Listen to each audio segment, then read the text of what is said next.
soo dhawaada maanta iyo qiso kale. Jacaylkaygi boorame kibulaalayo herar berberiyo hargeysa kii banaadirigu helayay. qisada waxaa la dhahdaa jacaylkii muqdisho hargeysa. 2 maalmood baan malanaya anigoo live ku jiraan qisadan ka sheekeeyay, kadibna dad badan oo markaa malaha meelaha iga dhageysanay baan dhahay qisadii ma duubtid, malaha way fiicnayd inaad inta duubto aanu dhageysano. So haddaad markaa daawateena waa okay, haddii aana daawana iminkaad ila daawan doontaa. So qaybta koowaad waxaan jeclahay aad bay u koobantahay inay qayb koowaad ama qaybta labaad ku dhamaato. Garbasaarta cagaarka waa calaamad u ah. waxaan calaamad uga dhigay dhowr jeer waxaa jirtaan qisooyin 2-3 ka dhigay oo dadku aad ii soo weydiinayeen anigoo soo dhiga habarre qisada qaybta labaad. So garbasaarta cagaarka eego iyada bidhaarso, haddaad ku aragto ama kurka ku duuban ama surka ku duuban qisadii bay la xidhiidha, haddii kale hore uga sii soco. So waxaan u xidhan doonaa kaliya intii qisadan socoto. qisada magaceeda saan idiin sheegay waxay dhahdaa jacaylkii muqdisho iyo hargeysa. mararka qaar adoon adigu wax dhibaato ah samaynin baa deegaankaagu dhibkaa gaadhsiinaya, ama kala fogaanta deegaanadiinu kala fogeyn jacaylkaaga dhibkaa gaadhsiinayo. jacaylku waa 3 geesood. soo haddaad iyar fahmi weydo iyar dulqaado. marka hore waxaan kala cadayn doonaa waxoogaa dadkaan idin kala barbari doonaa qisadu dadka ka dhex dhacday. muna weeyaan, muna waa gabadhay qisadu dhabta ugu dhacday, waa gabadheed muqdisho. waxaa jira aniga aabahay iyo hooyaday way kala tageen. hooyaday miyaray ahayd, bah waaweyn baa jirtay. hooyaday aabahay waa kala tageen. hooyaday wiil kala guursaday xaafada halwadaag baan anigu ku koray. hooyaday iyo odageeda iyo walaaladay baan la koray. aabahay waxaa aaba biilkayga bixiya markaan anigu u imaaday ii wanaagsan oo ii boodbootisiyo aan jecelahay. markii aan yaraa wax magaca aabahay waxaas muhiim iima ahayn. markii laakiin aan soo weynaaday markaan wada ina xaji hebel baan dadku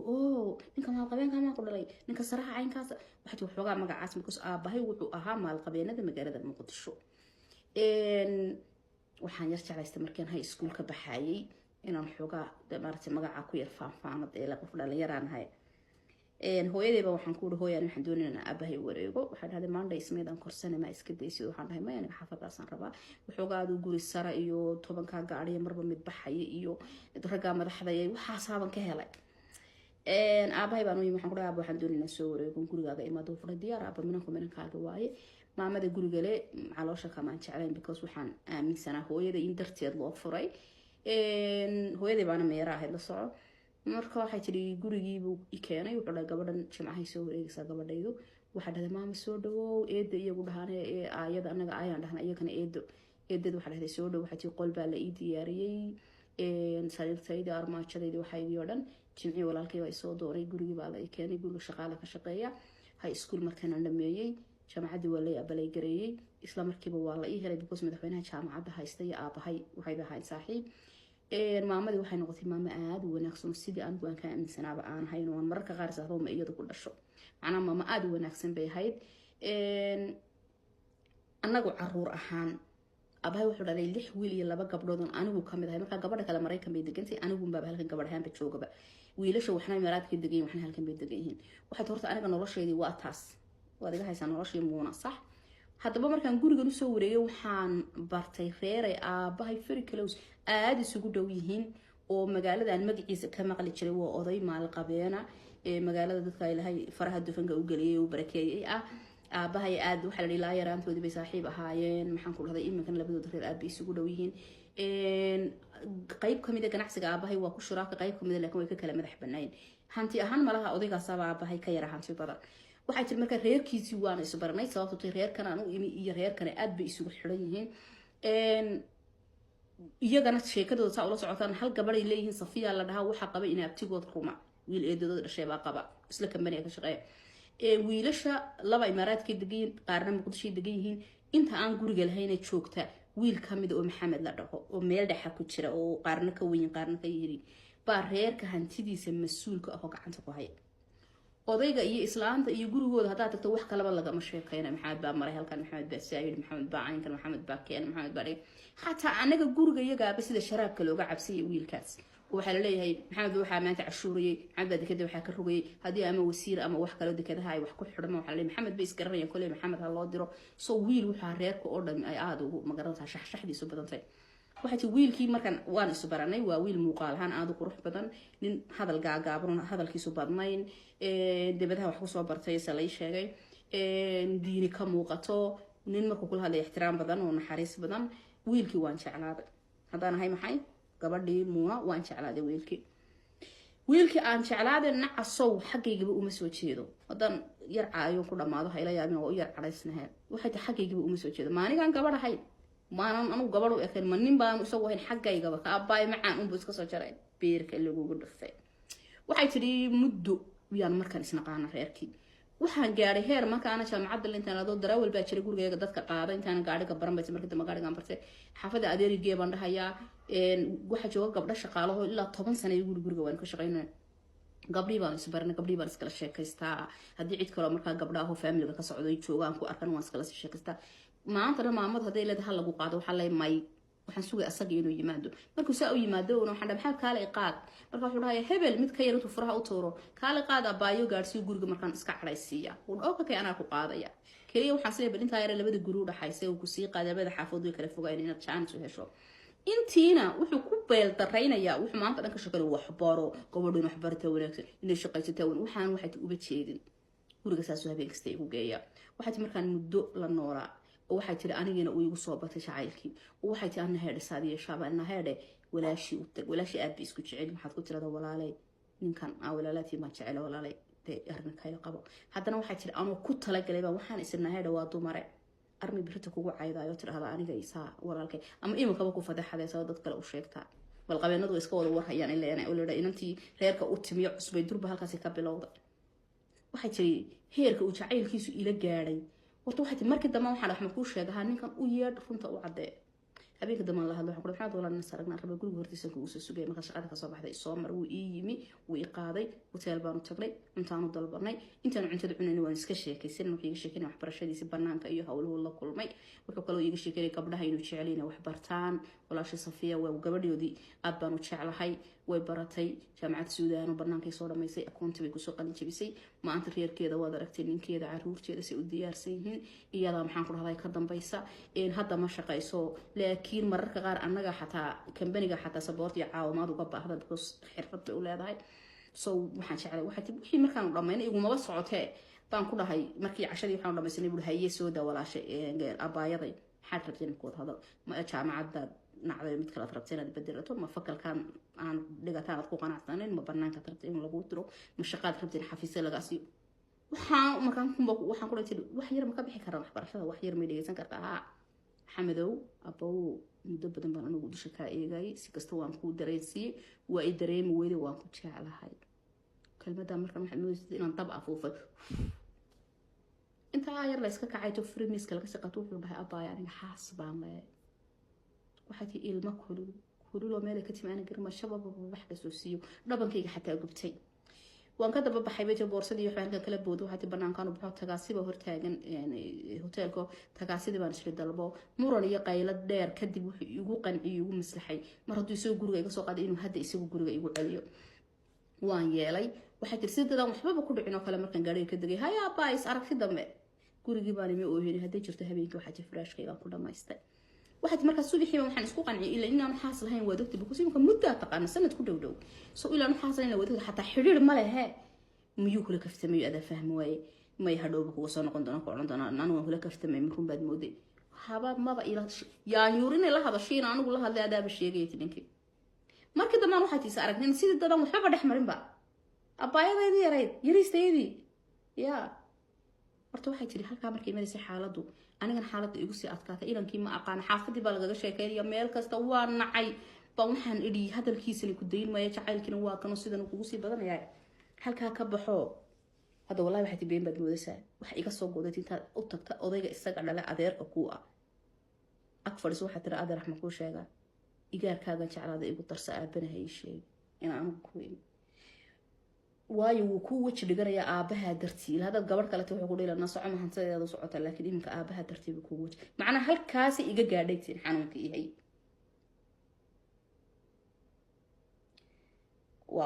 waa ku dhamaado inay halka markii xaaladdu maraysay runtii aad bay iigu adkaatay ilaah baa runtii jecel soo dhawaada waa qaybtii labaad iyo qisadeeni jacaylkii muqdisho iyo hargeysa. muna waxay tiri markan waxa iga go-an inaan adeer u tago ku raahdo xishoodkii waxaan tan meel iska dhig waxaan dhahay habeen walba gabadhay joodiray ka bedel ooyi kartid adeer u tago waxaad ku tira adeer raxma ku sheega igaarkaagan jacayl igu darso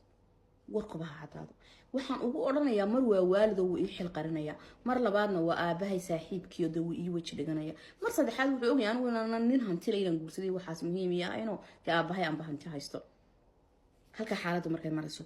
gabadh waxaa jirtay isaga ilmaadeer yihiin oo guriga ka dhoofaysay aad ban gabadha uga masayray bal waxa taa wiilka waaweyn wiilka yarribo way joogaan sababtan isaga wuxuun bay ugu isaga malaa meesha u joogtaa waxa baan ogaan doonaa gabadhu inay wiil kale u mehersan tahay marka dambe gabadhu wiil iyada waa ilmaadeer wiilka u mehersan tahay waa isla ilmaadeer jaamacad baa loo diray guriga gabdhihii malaha ku koray kamid ahayd laakiin anigu xilligan isbarnay way maqnayd meel bay ku maqnayd gabadhii shaqaal labada gabdhood shaqaale guriga ka shaqaa gabadh baan aad isugu fiicanay gabadha isoo wacdo waxa dhacday waran sheekaysanada maanta Maniira way naga dhooftay gabadhii bay ii sheegaysay waxaan waan soo eegaya aniga iyadu ima ogeyn leelan gabadhan ciiliga haye gurigii baan gabdhihii baan imi gabadhii baan waxay iga sheekeysay gabadhii aan shaqaalaheedan isku wacan waxay iga sheekeysay qiso jacayl iyada ku dhacday ilaan anigii baa wax jecel wixii wax jecel oo dhan baan jecelahay gabadhii baan iska daba socday gabadhii cuntadii karinaysay cashadii diyaarisay gabadhii gurigay googlayso habeenkii loo socdo marka gabadhin guriga googlayso way gabadh aniga ay sheekeynaysa qolalkii guriga markay mid gashaba waan weydiinay waxaan la kana yaalay maamada iyo odayga guriga la waan aqaan qolkooda iridu u xiga laakiin saaloonku ma inta badan fadhiisan jiray ama madbaqa qol yaro ku xigo gabdha shaqaale leeyihiin aan iyaga iskaga la sheekaysan jiray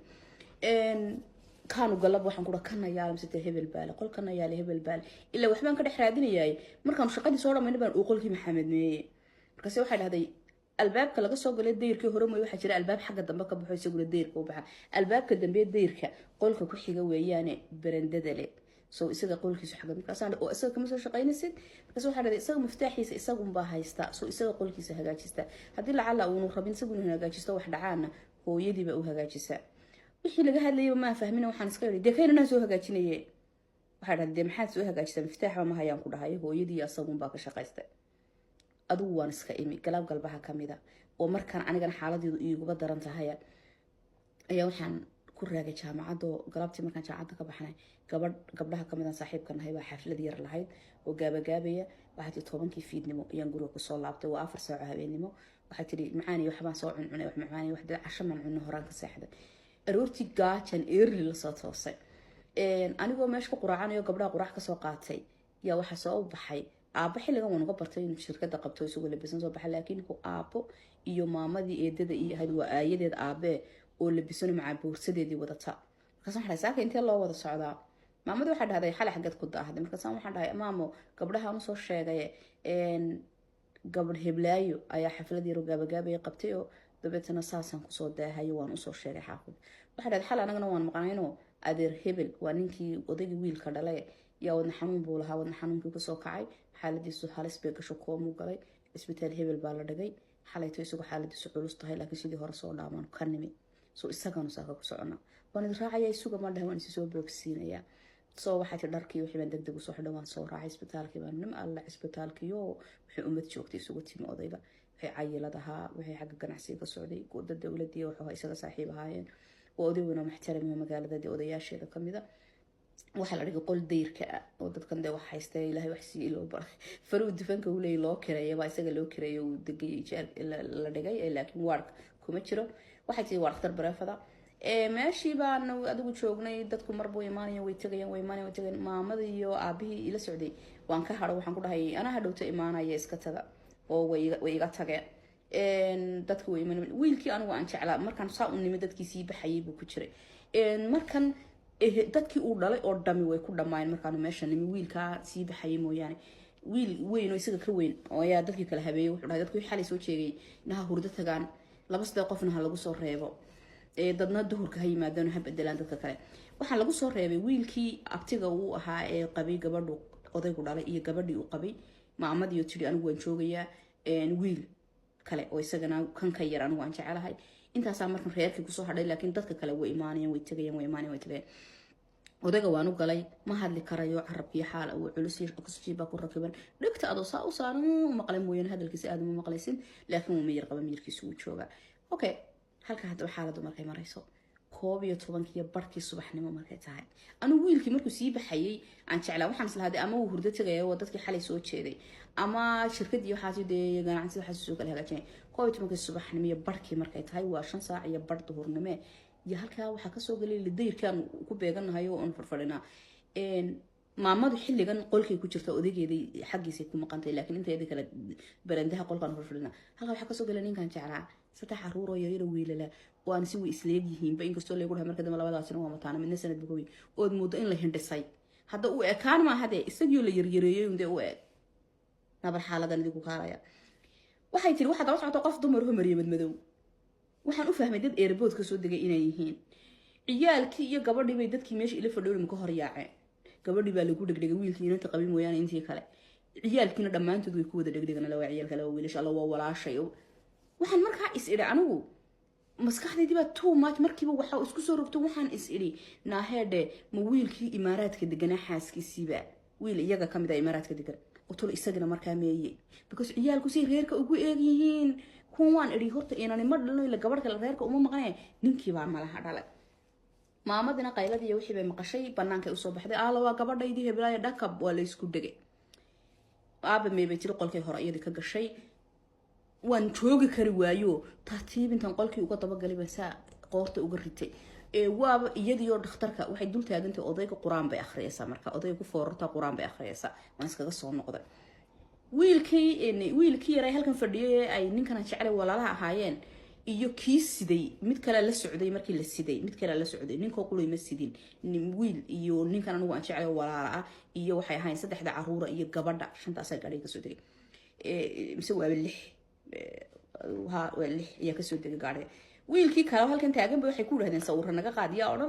waxa odhanaya labadii saddexdii ciyaal ahaa iyo wiilkii yaraay anagana la joogay adeerka uu ahaa moobil kale iskaga qaaday waxa gacanta ku haya inamada ka ugu roon waa moobilkii hooyadii sawirkii maasha maarda khatarada bareefadada inta badan waa la qurxiyaayo ubaxiyo waxba lagu beera meel aad qurux badan baa ciyaalkii markuu labadii sana isugu soo qabtay yirahda naga qaadba wiilkii moobilka loo dhibay wuxuu baasuur baa ku xiran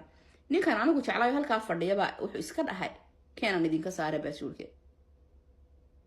sidoo ku ogaaday baasuurkii buu ka saaray inamadii sawirada bay iska qaadeen maamadii iyo gabadhii mar dambe ka soo baxday meeshii iyadoo oo ooyeysa waxa la dadka hala kala guray hadaba taga iyada weydiid waxa la anigu aabaan la joogay ciyaalkii iyo maamadii iyo waxa qaaday wiilkii la socday